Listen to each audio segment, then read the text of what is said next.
Muy bien, vamos a ver entonces qué sucede en el metabolismo aeróbico de la glucosa. En este caso, en el metabolismo aeróbico de la glucosa, acuérdense ustedes que lo que se va a hacer es a través del piruvato poder obtener energía, pero en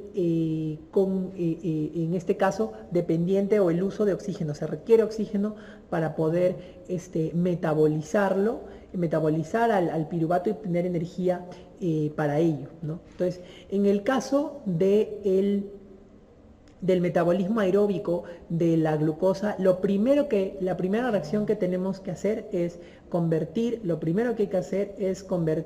las moléculas de piruvato en acetilcoenzima A. Esa es lo primero que se tiene que hacer, la conversión del piruvato a acetilcoenzima A. Esta conversión se va a dar gracias a un complejo que se conoce como complejo piruvato deshidrogenasa, que es el que tenemos nosotros acá. Este complejo piruvato deshidrogenasa, ¿dónde se va a localizar? Se va a localizar en la matriz mitocondrial. O sea, aquí ya no estamos haciendo las reacciones en el citoplasma como sucedía en la glucólisis, sino que en este caso ya estamos dentro de la matriz mitocondrial y este complejo piruvato deshidrogenasa va a poder transformar el piruvato en acetilcoenzima. Vean ustedes que este complejo va a estar compuesto, se denomina complejo porque son 3 enzimas en uno, ¿no? La piruvato deshidrogenasa, la dihidrolipoil transacetilasa y la dihidrolipoil deshidrogenasa. Son 3 enzimas en uno que van a poder permitir transformar el piruvato en acetilcoenzima A, ¿no? Vean ustedes que en este caso lo que vamos a tener es que el piruvato va a convertirse en una primera reacción en acetilo, ¿no? Este piruvato, para poder convertirse en acetilo, necesita liberar un carbono. Entonces, en esta primera reacción lo que hace es pierde un carbono, vean, y esta molécula de piruvato que tenía 3 moléculas de carbono, al perder un carbono en forma de CO2, se convierte en una molécula de 2 carbonos que va a ser transportada o pasada esta molécula de 2 carbonos a esta molécula que va a ser dependiente o va a venir de la vitamina B1, que es la tiamina pirofosfato, ¿no? Entonces, estos 2 carbonos que han sido sacados del piruvato son transportados a esta tiamina pirofosfato, y esta tiamina pirofosfato lo que va a hacer es, gracias a la segunda enzima de este complejo, es unirse a una coenzima A. ¿No? Vean ustedes, aquí está la famosa coenzima A, ¿no? Y lo que sucede es que este grupo de 2 carbonos va a ser primero transportado o transferido nuevamente a un compuesto que es el lipoato oxidado. Se va a pasar estos 2 carbonos para formar una acil-lipoamida, vean ustedes, y esta acil-lipoamida va a unirse a la coenzima A para formar la molécula de acetilcoenzima A.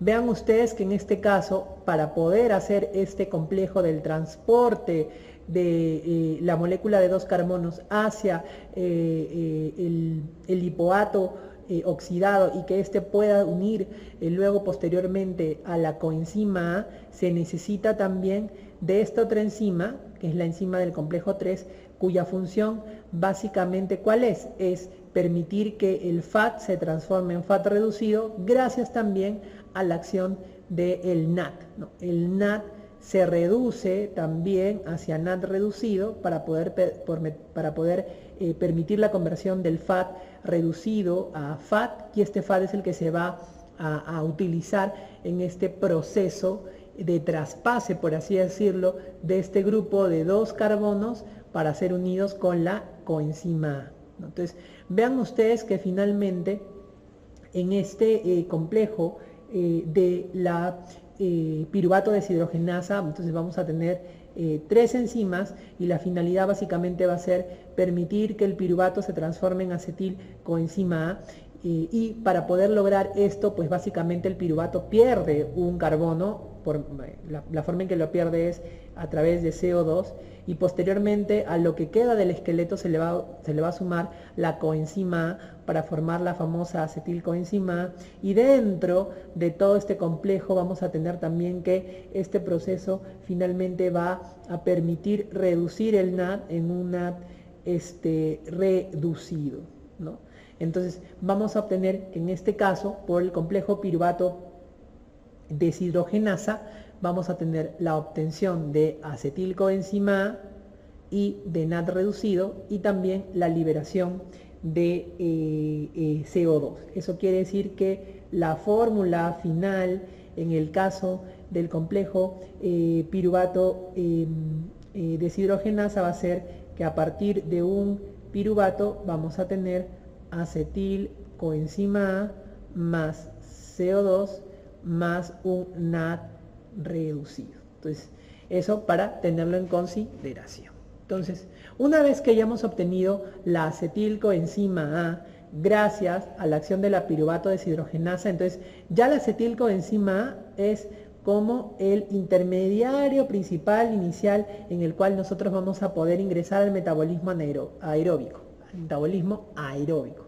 Y este metabolismo aeróbico no solamente de la glucosa, sino también de otras macromoléculas, cuando van a ser oxidadas para poder obtener energía, se conocen como el famoso ciclo de Krebs, ¿no? El ciclo de Krebs también es denominado como ciclo del ácido cítrico, y también conocido como el ciclo de los ácidos tricarboxílicos. Entonces, cualquiera de estos nombres puede recibir el ciclo de Krebs, ciclo del ácido cítrico o ciclo de los ácidos tricarboxílicos, ¿no?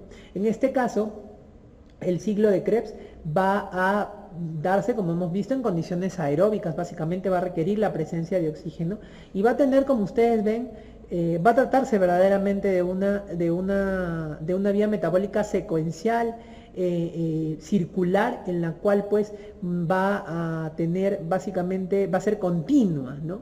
Y este ciclo de Krebs va a tener muchas entradas y muchas salidas, de tal manera que va a permitir el ingreso y la salida de distintos metabolitos, distintas moléculas que se van a poder emplear en las distintas rutas metabólicas. De hecho, el ciclo de Krebs se considera que tiene una función catabólica por el hecho de que va a permitir básicamente obtener o producir energía a través de la degradación de ciertas moléculas, pero también se considera que tiene una función anabólica, o sea, una función de formación de moléculas, porque lo que va a permitir básicamente también va a ser la síntesis de compuestos intermediarios en el metabolismo. Es decir, muchos de los compuestos que se van a formar durante el ciclo de Krebs podrían luego ser utilizados en el metabolismo de otras macromoléculas, en otras rutas metabólicas. Por eso se considera que el ciclo de Krebs es tanto catabólico como anabólico, ¿no? Catabólico porque produce energía al degradar una molécula, en este caso como la acetilcoenzima A, que se va a unir luego al oxalacetato para formar citrato, pero también anabólica porque va a permitir la formación de intermediarios que pueden ser utilizados en otras vías metabólicas. El ciclo de Krebs tiene o está compuesto por 8 reacciones químicas, ¿no? Habíamos dicho que la glucólisis tenía 10, en este caso el ciclo de Krebs tiene 8 reacciones químicas, en donde lo que vamos a tener es que se va a oxidar básicamente la acetilcoenzima A CO2. Vamos a oxidar la acetilcoenzima A CO2 y vamos a producir básicamente ¿qué cosa? Moléculas de alta energía. Vamos a producir ATP, vamos a producir NAD reducido y vamos a poder producir FAT reducido, que como les había dicho, NAD y FAT son moléculas de alta energía, también paquetes de energía, al igual que el ATP. Entonces su objetivo final en este caso también va a ser la producción de energía. Vean ustedes que el primer intermediario, la primera reacción del ciclo de Krebs va a ser esta acetilcoenzima A.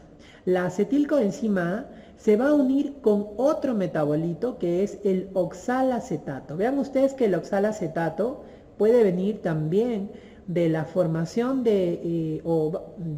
básicamente originarse también del piruvato, al igual que lo hacía la acetilcoenzima A, gracias a una enzima que es la piruvato carboxilasa, que supone consumo de ATP, como también el oxalacetato puede venir también como producto final de este mismo ciclo de Krebs, ¿no?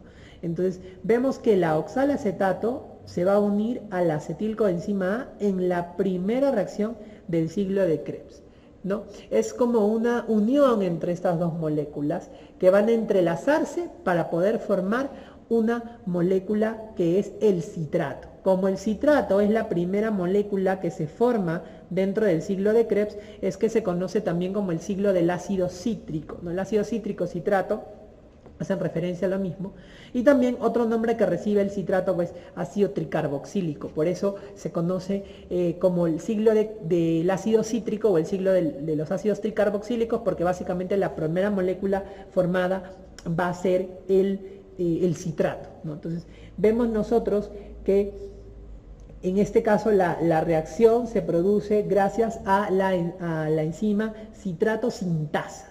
Y vean ustedes que la acetilcoenzima A es una molécula que tiene 2 carbonos en su composición, vean, 2 carbonos, y va a unirse con una molécula que es el oxalacetato, que tiene 4 carbonos.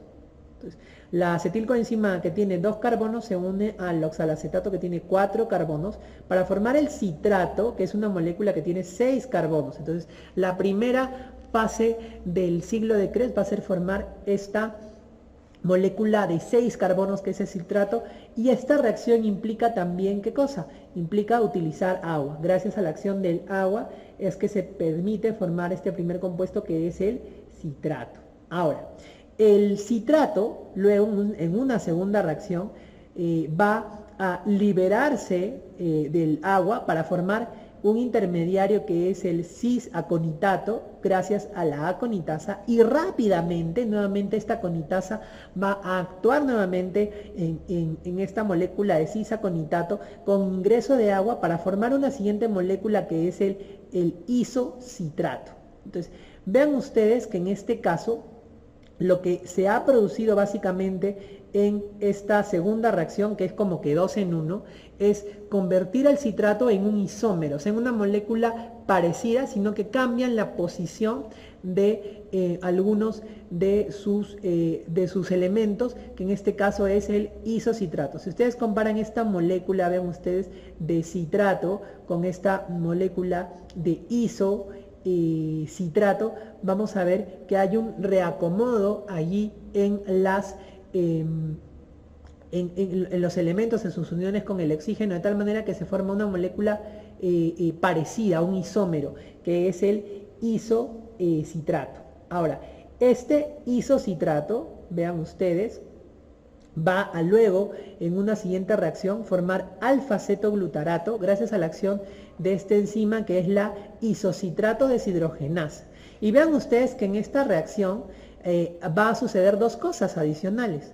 Primero vamos a tener que va a perderse o va a liberarse un carbono en forma de CO2, de tal manera que la molécula de isocitrato, que también tenía 6 carbonos porque era un isómero del citrato, al perder un CO2 se convierte en alfa-cetoglutarato, que es una molécula de 5 carbonos. Vean ustedes, 1, 2, 3, 4, 5 carbonos nada más. Se ha perdido un carbono gracias a que se ha liberado en forma de CO2. Y esta reacción, vean ustedes, que es una reacción que tiene ganancia de energía, porque el NAD se reduce, se forma NAD reducido, que es un paquete de energía, un primer paquete de energía en este ciclo de Krebs. Luego vamos a ver que el alfa-cetoglutarato, que es un carbono, es una molécula de 5 carbonos, por acción de la alfa-cetoglutarato deshidrogenasa, se va a convertir en succinil coenzima A. Vean que esta reacción implica también la pérdida de un carbono en forma de CO2, de tal manera que hay un pase de una molécula de 5 carbonos a 4 carbonos. Y vean que esta molécula, ¿qué cosa es lo que pasa en esta reacción? También hay formación de NAD reducido. Vean ustedes, el NAD se reduce a NAD reducido, o sea, ganancia de paquete de energía también. Y vean ustedes que esta reacción requiere también la acción nuevamente de la coenzima A, que se une a esta molécula, a esta cadena hidrocarbonada. Vean ustedes, se une nuevamente la coenzima A. En una siguiente reacción, la succinilcoenzima A se va a transformar en succinato gracias a la acción de la enzima succinilcoenzima A sintetasa. En este caso, esta reacción pierde el succinilcoenzima A, la coenzima A, solamente utilizó la coenzima A para poder completar esta reacción realmente, y esta reacción también produce energía. Vean ustedes que produce un GTP que es similar básicamente al ATP. Entonces vean ustedes que ya vamos teniendo 3 reacciones en donde hay producción de paquetes de energía, ¿no?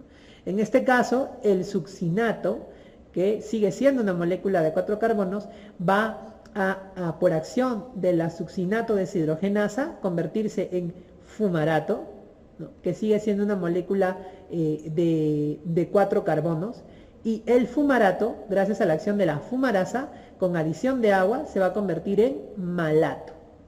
Y finalmente, como última reacción del ciclo de Krebs, el malato, por reacción de la malato deshidrogenasa, se va a convertir en oxalacetato. Vean ustedes nuevamente con la reducción del NAD a NAD reducido.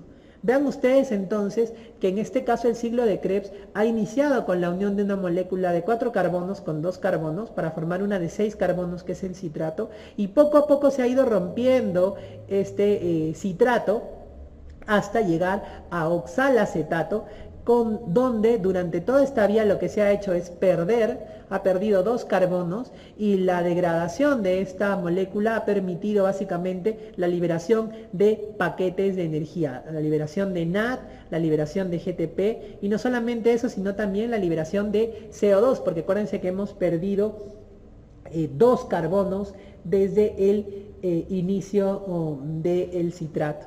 Ok, entonces, al final, ¿qué cosa es lo que tenemos como ganancia nosotros? Al final nosotros tenemos como ganancia que por cada molécula de acetilcoenzima A que vino del piruvato, vamos a encontrar ¿qué cosa? Primero, vamos a tener producción de 2 dióxidos de carbono, 2 CO2 que vemos aquí en estas reacciones, en la del isocitrato al alfa-cetoglutarato, del alfa-cetoglutarato a succinilcoenzima A. Luego vamos a tener la ganancia de 3 NADs reducidos. Vean ustedes, acá hay uno, acá hay otro y uno último en la conversión de malato oxalacetato.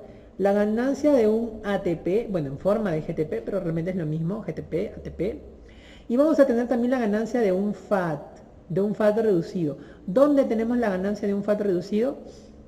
Aquí, en esta conversión del fumarato a malato, hay una conversión de FAT a FAT reducido, que no estaba en la gráfica, pero para que ustedes sepan que aquí de fumarato a malato hay una reducción de FAT a FAT reducido, de tal manera que por cada acetilcoenzima A vamos a tener como ganancia neta 2 dióxidos de carbono, 3 NAD, un ATP y un FAT. Acuérdense que tanto NAD como FAT son como paquetes de energía a partir de los cuales yo voy a obtener ATP luego. ¿Y cómo se hace la regulación del ciclo de Krebs? Acuérdense que también, así como había regulación de la glucólisis, el ciclo de Krebs también tiene regulación. Se hacen a nivel de estas 3 enzimas, que son la citrato sintasa, la isocitrato deshidrogenasa y la alfa-cetoglutarato deshidrogenasa, que van a hacer o van a catalizar enzimas que son reacciones que son irreversibles. Acuérdense entonces que la regulación del ciclo de Krebs se hacen estas 3 reacciones que son de tipo irreversible.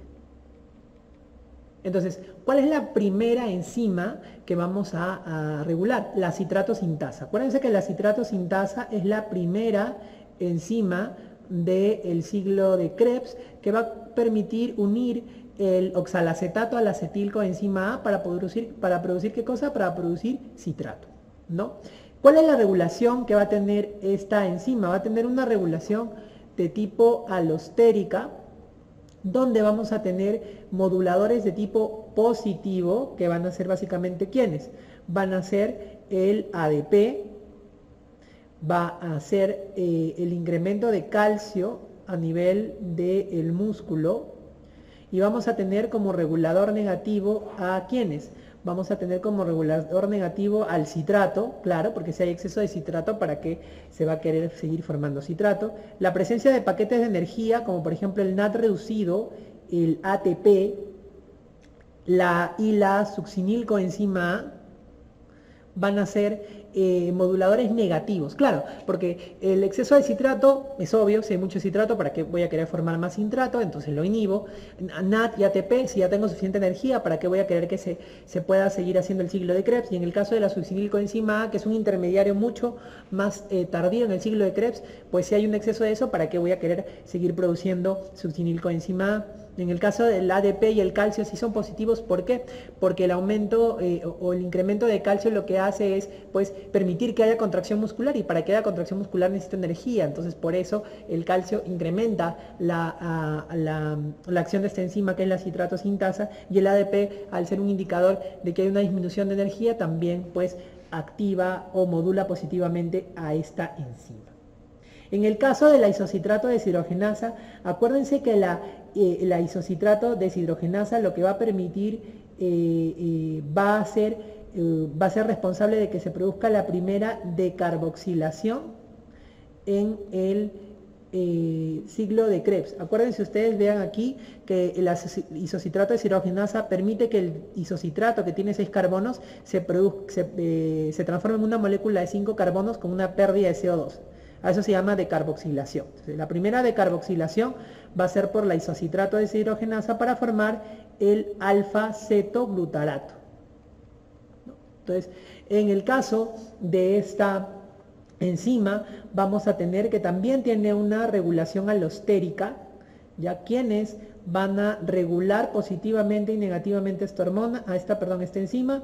En el caso de la regulación positiva, vamos a tener, al igual que lo que sucedía con el acitrato sintasa, el ADP y el calcio a nivel del tejido muscular, y vamos a tener regulación o modulación negativa con la presencia de paquetes de energía como el NAT reducido y el ATP. Claro, porque para qué, si hay exceso de energía, ¿para qué voy a querer que continúe el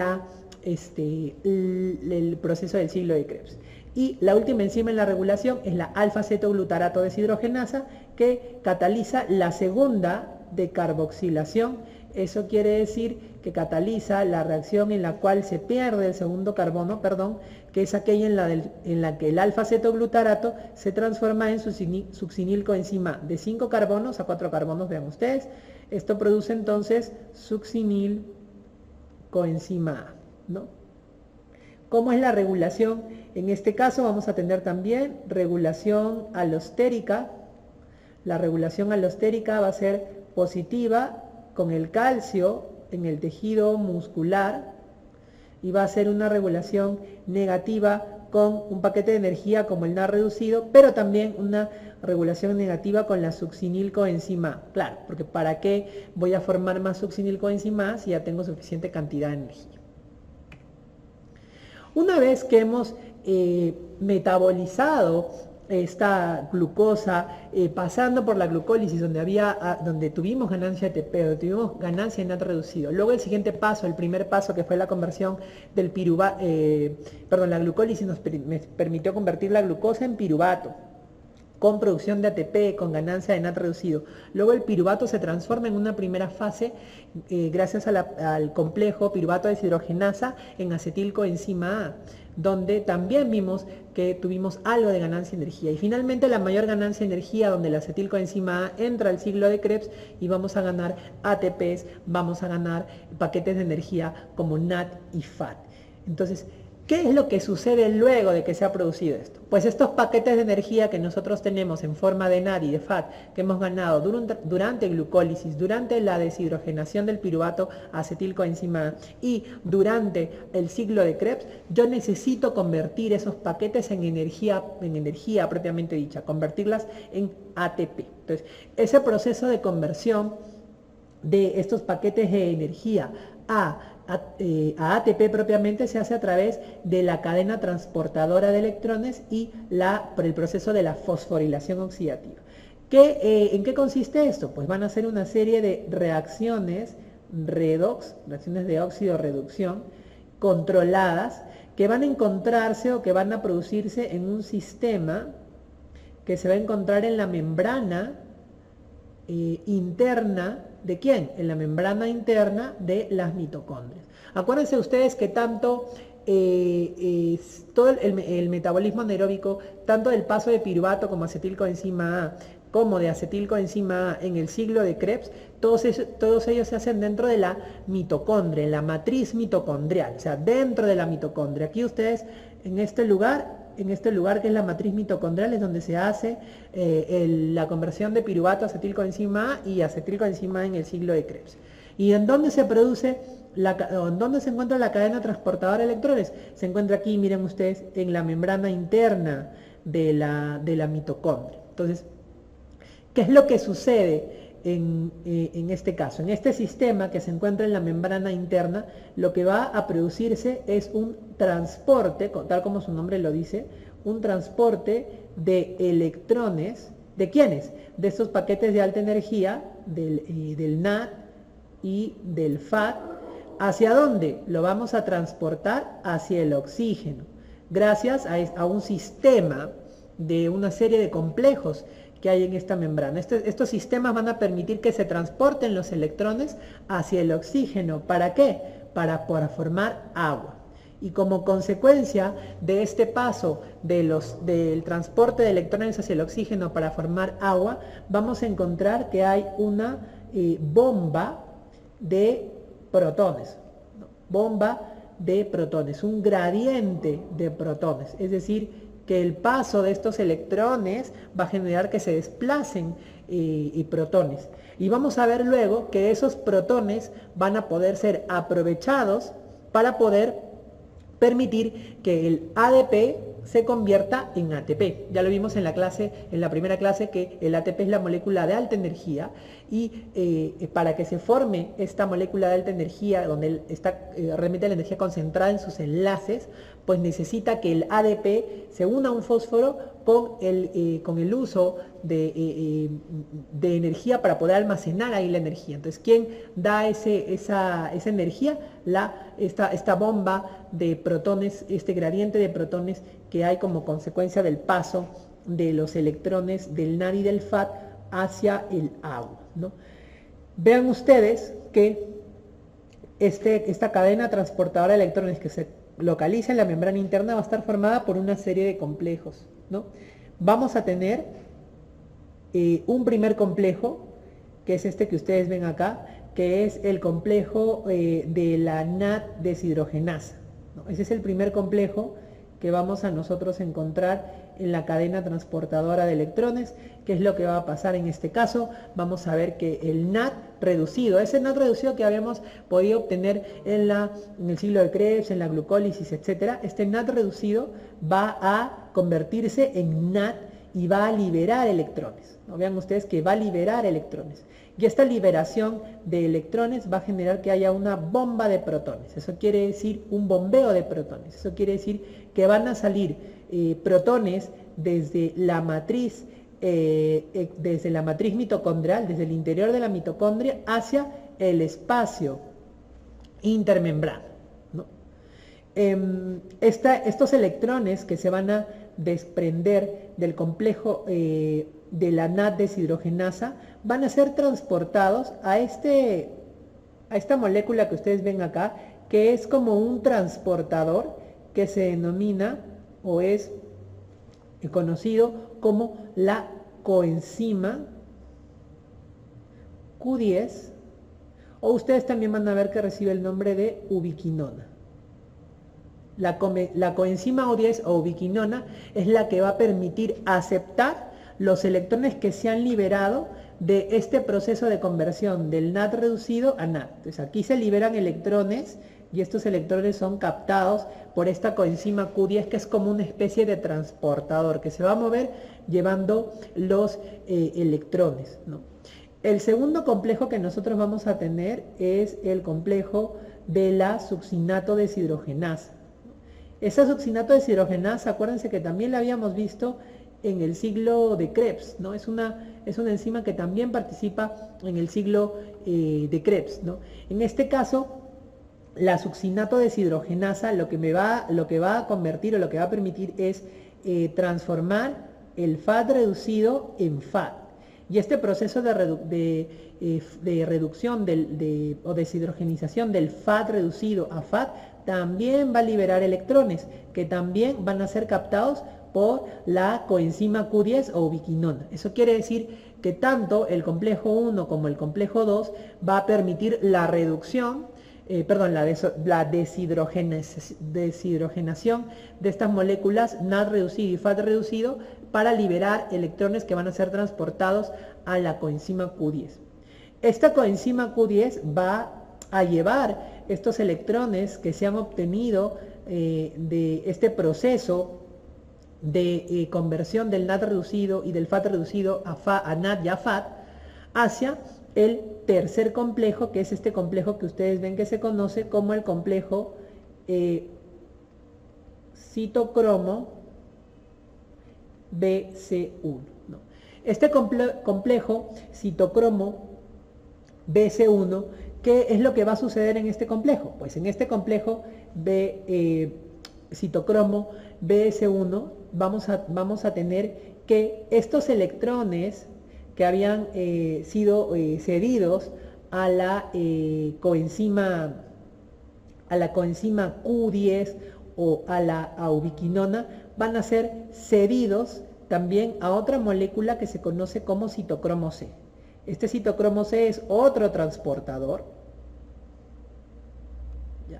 Y este citocromo C va a llevar esos electrones al complejo citocromo BS1. Estos electrones en el transporte o el pase de estos complejos, de estos electrones del citocromo C hacia el complejo citocromo BS1, también va a generar un bombeo de protones desde la matriz mitocondrial hacia la membrana, hacia el espacio intermembrana, ¿no?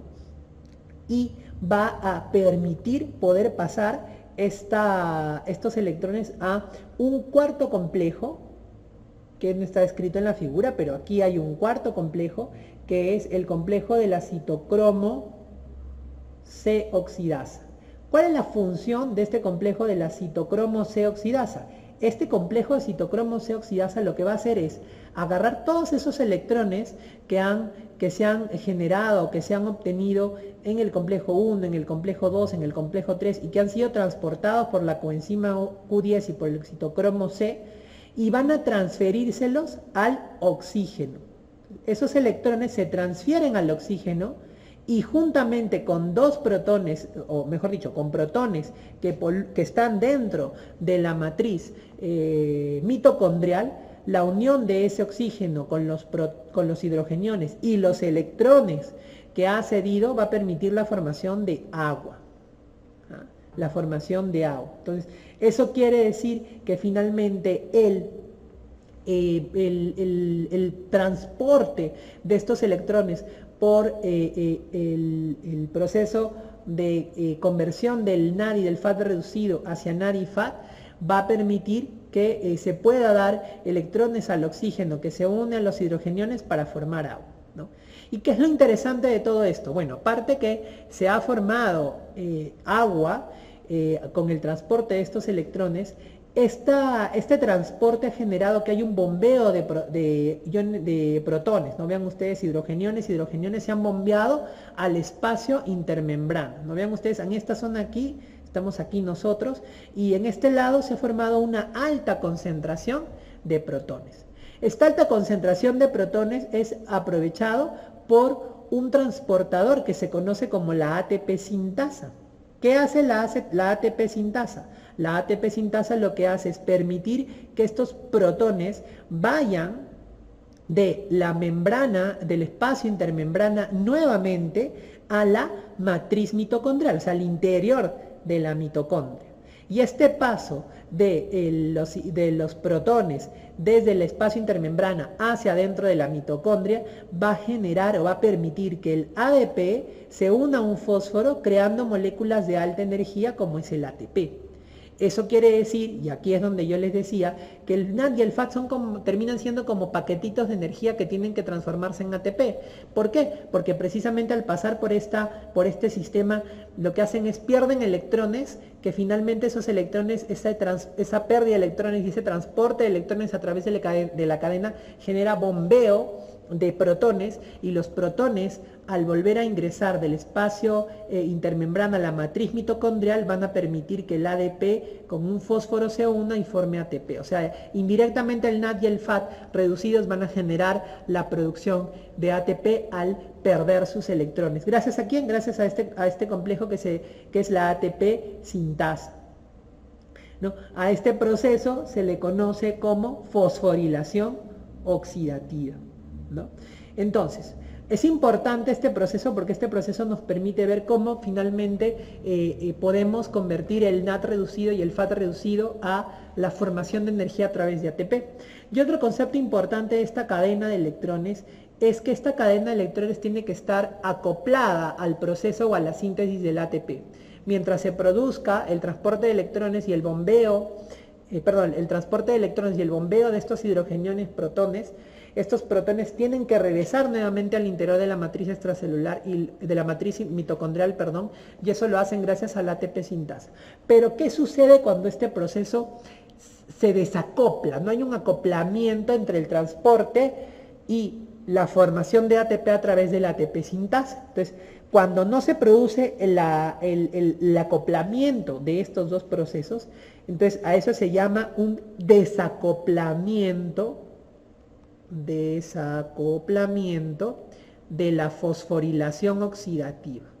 Este desacoplamiento de la fosforilación oxidativa, este concepto es muy importante. ¿Por qué, chicos? Porque este desacoplamiento de la fosforilación oxidativa se produce gracias a unas proteínas que nosotros tenemos, que son las proteínas desacoplantes o desacopladoras, ¿no? Desacoplantes, proteínas desacoplantes. Estas proteínas desacoplantes también se van a encontrar aquí en la membrana, imagínense ustedes a este nivel, ¿ya? ¿Y qué es lo que va a suceder? Ante la presencia de proteínas desacoplantes, lo que va a pasar es que estos hidrogeniones, estos protones, no van a pasar por la ATP sintasa, sino que terminan pasando por estas proteínas desacoplantes, y estas proteínas desacoplantes no producen ATP. Estas proteínas desacoplantes simplemente permiten el retorno de los hidrogeniones hacia la matriz sin ganancia neta de energía. Pero esta energía que se ha producido por la liberación de los electrones y el paso de los electrones al oxígeno, pues esa energía tiene que ser utilizada, transformada de alguna manera. ¿Y qué es lo que se produce? Se produce liberación de calor. Con estas proteínas desacoplantes, lo que sucede es que ya no se produce ATP, sino que el paso de estos hidrogeniones por estas proteínas desacoplantes del espacio intermembrana al espacio hacia al interior de la matriz mitocondrial genera liberación de calor. Existen proteínas desacoplantes en diversos tejidos, por ejemplo en el tejido adiposo, donde en un tipo especial del tejido adiposo que nosotros conocemos como el de tejido adiposo marrón, que por ejemplo es muy abundante en los bebés cuando recién nacen. Este tejido adiposo marrón permite que el bebito pues pueda regular el tema de la temperatura, porque le ayuda a producir calor gracias al tejido marrón que tienen estos recién nacidos, los neonatos, ¿no? Cuando empieza uno a crecer, pues la cantidad de tejido marrón disminuye en el adulto, ya no es tanto, pero es muy importante. ¿Por qué? Porque ciertas sustancias pueden permitir que haya mayor expresión de estas proteínas desacoplantes. Por ejemplo, las hormonas tiroideas, en específico la T3, que es una hormona tiroidea, permite la expresión de estas proteínas desacoplantes. ¿Y qué es lo que sucede en el paciente que tiene un exceso de hormonas tiroideas, que se conoce como hipertiroidismo? Estos pacientes tienen una excesiva producción de calor, tienen intolerancia al calor calor, sudan, tienen mucho calor, producen mucho calor y constantemente están sudando, y esto se debe a la presencia, a la mayor expresión de proteínas desacoplantes. Y además de eso, pues al disiparse la energía como calor, pues tampoco se tiene, no se forman estos ATPs que son necesarios para la contracción muscular. Entonces el paciente con hipertiroidismo pues tiene debilidad muscular marcada, porque no se forma el ATP para la contracción muscular, y además tiene exceso de producción de calor porque se producen más las proteínas desacoplantes, ¿no? Hay distintas proteínas desacoplantes, tal vez la más conocida sea la tipo 1, que se encuentra en el tejido marrón y es conocida como termogenina, porque genera calor, termogenina. Entonces, viendo toda la parte del catabolismo de la glucosa, donde hemos visto la glucólisis, hemos visto el ciclo de Krebs, hemos visto el proceso de transporte, la cadena transportadora de electrones y la fosforilación oxidativa, vamos a ver ahora cuál es el rendimiento energético del metabolismo aeróbico de la glucosa. Entonces, acuérdense, vamos a hacer un recordatorio. Vamos a iniciar que en la glucólisis, que es el primer paso para el catabolismo de la glucosa, ¿qué es lo que teníamos? Teníamos que una molécula de glucosa iba a generar, ¿qué cosa? Iba a generar 2 piruvatos e iba a generar también 2 ATPs y 2 NAD reducidos. Luego vimos el proceso de la conversión de piruvato a acetilcoenzima A. Esa conversión de piruvato a acetilcoenzima A, ¿qué nos decía? Teníamos nosotros que cada piruvato, ¿no?, iba a ingresar al proceso de conversión hacia acetilcoenzima A y hacia el ciclo de Krebs, ¿no? Entonces, de estos 2 piruvatos que yo obtuve en la glucólisis, en la degradación de una molécula de glucosa, ¿qué es lo que yo voy a obtener? Voy a obtener que tuve 2 acetilcoenzima A, obtuve la producción de 2 CO2 y obtuve la producción de 2 NADs, ¿no? ¿Se acuerdan ustedes que en ese complejo piruvato deshidrogenasa se obtenía un CO2 y un NAD por cada piruvato que se convertía a acetilcoenzima A? Pero recuerden que la glucólisis da 2 piruvatos, entonces por eso tenemos 2 acetilcoenzima A, 2 CO2 y 2 NAD reducidos, ¿no? Luego teníamos el ciclo de Krebs, ¿no?, en el metabolismo de la glucosa. Este ciclo de Krebs, ¿qué cosa es lo que nos decía? Teníamos nosotros la acetilcoenzima A, y acuérdense que son 2 acetilcoenzima A la que ingresa al ciclo de Krebs. ¿Qué cosa es lo que tenemos? Tenemos 4 CO2, tenemos 2 ATPs, tenemos 6 NAD reducidos y tenemos 2 FAT reducidos. Acuérdense que por cada acetilcoenzima A obtenía 2 CO2, un ATP, 3 NADs y un FAT, pero como son 2 acetilcoenzima A que voy a obtener de una molécula de glucosa, es que finalmente tengo 4 CO2, 2 ATPs, 6 NAD y 2 FAT. Y luego vimos que en el proceso de la fosforilación oxidativa, ¿qué es lo que yo obtenía? En el proceso de la fosforilación oxidativa obtenía que el FAT y el NAD iba a poder ser metabolizado para poder obtener energía a través de ellos. Iba a romper esos paquetitos para poder obtener energía a partir de ellos. ¿Qué es lo que tenemos nosotros? Vamos a encontrar que los 2 NADs de la glucólisis, los 2 NAD de la transformación del piruvato a la acetilcoenzima A y los 6 NAD, es decir, van a ingresar 10 NADs reducidos a la fosforilación oxidativa. Y van a ingresar además 2 FATs que básicamente vienen del ciclo de Krebs. Vean, todos estos paquetes de energía ingresan a la fosforilación oxidativa, ¿no?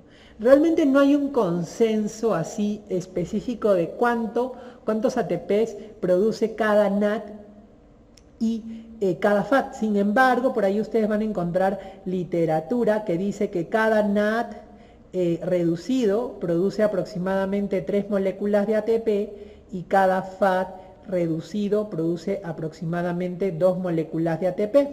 Entonces, ¿qué es lo que quiere decir?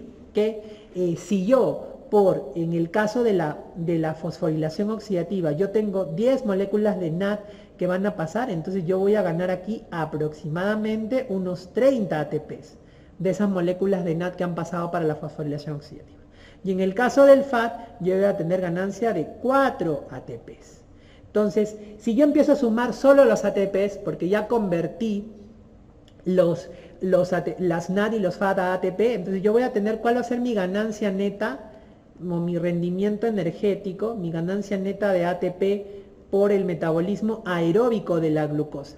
Yo voy a tener entonces 2 ATPs de la glucólisis más la formación de 2 ATPs que había formado mi ciclo de Krebs, más todos los NADs y FATs que ingresaron a la fosforilación oxidativa, son 30 ATPs por el NAD, por los 10 NADs, 4 ATPs por los 2 FATs. Si ustedes suman cuánto es la ganancia neta, sería 38.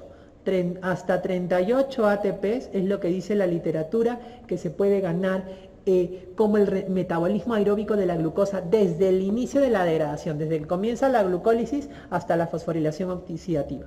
Como les había dicho yo, este promedio de que por cada NAD y FAT se obtienen 3 o 2 ATPs como promedio, es algo que puede variar en la literatura. Entonces no se sorprendan si es que ustedes ven luego finalmente que la ganancia neta de todo el metabolismo aeróbico de la glucosa en algunos libros sale que puede ir desde 30 a 38, y eso realmente varía por la cantidad de ATPs que cada autor considera que se producen por NAD y FAT.